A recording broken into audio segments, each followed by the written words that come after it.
Jadi baik, di sini saya akan melakukan atau menjelaskan teknik pemeriksaan colok dubur. Jadi yang pertama itu pada saat pasien masuk, kita akan menyapa dengan baik dan ramah kepada pasien dan keluarganya. Kemudian kita akan memperkenalkan diri, lalu menanyakan keadaan pasien. Setelah itu kita akan menjelaskan kepada pasien apa yang akan kita lakukan dan tujuan dan manfaatnya. Jadi tujuan dari pemeriksaan colok dubur ini yang pertama itu untuk mengetahui apakah ada kelemahan persyaratan di analnya. Kemudian yang kedua untuk mengetahui apakah ada kelainan pada anus, rektumnya atau pada prostatnya.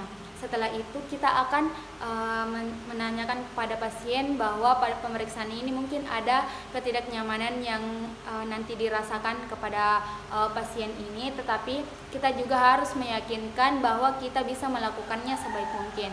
Setelah itu kita akan menjelaskan kepada pasien juga bahwa pemeriksaan ini pasien bisa menolak atau menerima juga. Jadi jika menolak, maka kita tidak melakukan pemeriksaan selanjutnya. Jadi jika dia setuju atau menerima, kita akan melakukan pemeriksaan selanjutnya.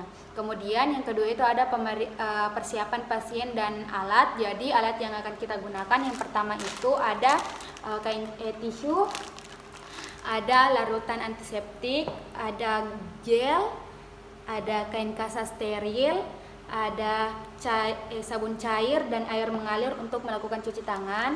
Kemudian ada kaos tangan steril, ada tempat sampah medis. Kemudian setelah itu ada baskom isi klorin 0,5% dan ada ember yang berisi air. Jadi setelah itu, setelah kita menyiapkan alat yang akan kita gunakan, kita akan menanya pada pasien yang akan diperiksa untuk menghilangkan cairan pada kandung kemihnya dengan kencing.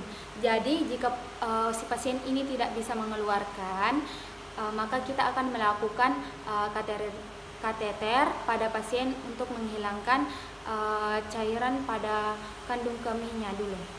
Kemudian persiapan untuk melakukan colok dubur, pertama itu kita melakukan cuci tangan terlebih dahulu. Setelah itu kita memakai kaos tangan steril.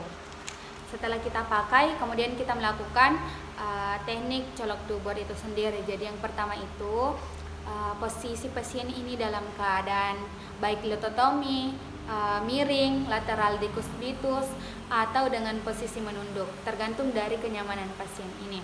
Kemudian setelah itu kita akan melakukan inspeksi terlebih dahulu di daerah peritoneum anusnya. Di situ untuk melihat apakah ada hemoroid, peradangan, penonjolan, fistula atau bekas operasi. Setelah itu kita akan memberikan gel pada tangan kita yang telah memakai kaos tangan di telunjuk kita.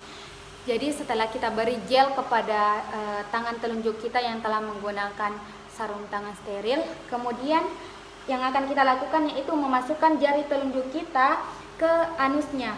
Lalu perlahan-lahan kita menyentuh sphincter aninya dan meminta kepada penderita untuk bernafas seperti biasanya. Kemudian di sini kita akan menilai apakah tonus sphincter ani tersebut.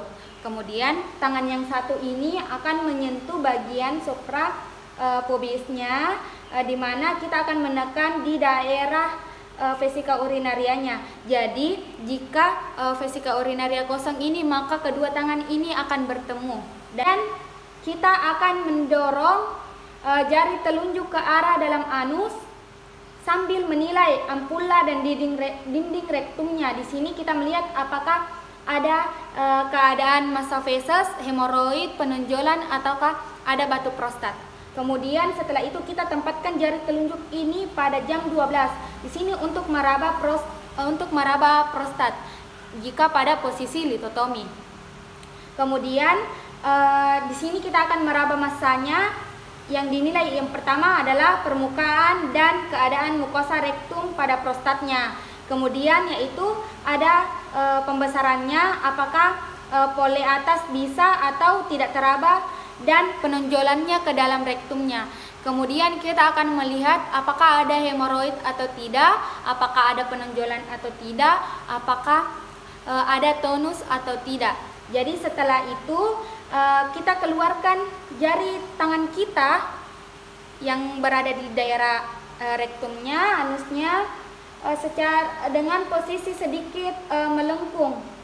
Lalu kita memeriksa jari telunjuk kita apakah ada darah, bercikan darah atau feses. Jadi jika ada darah maka kita bisa menyimpulkan ada kelainan.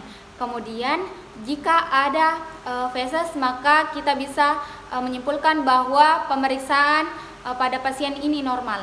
Setelah pemeriksaan kita hendaknya mencuci tangan terlebih dahulu. Di sini kita membersihkan bercak-bercak yang menempel pada kaos tangan itu sendiri.